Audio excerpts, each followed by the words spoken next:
Në vendlinjen e projektuesit të pavarësisë së Kosovës, Marti Ahtisarit, presidentja Vjosa Osmani të mërkurën u prit me nderimet të larta shtetërore nga homologu i saj finlandez Aleksandar Stubb.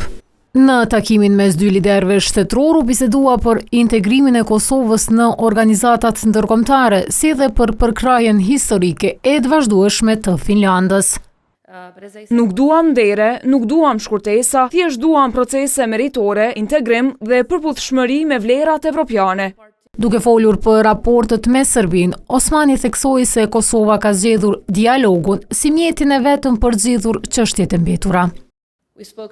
Fqinji ynë nuk beson në këto parime, por i kemi zgjatur dorën tonë të bashkëpunimit, pasi duam të sigurohemi që fëmijët tanë të mos kalojnë më asnjëherë në ato që i kemi kaluar ne.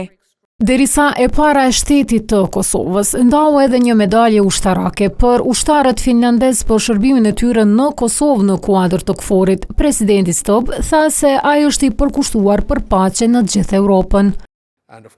Dialogu Prishtinë-Beograd është një hap thelbësor për ndërtimin e një stabiliteti afatgjatë në rajon. Ruajtja e paqes në Ballkanin Perëndimor është e rëndësishme jo vetëm për popujt e rajonit, por për Evropën në tërësi.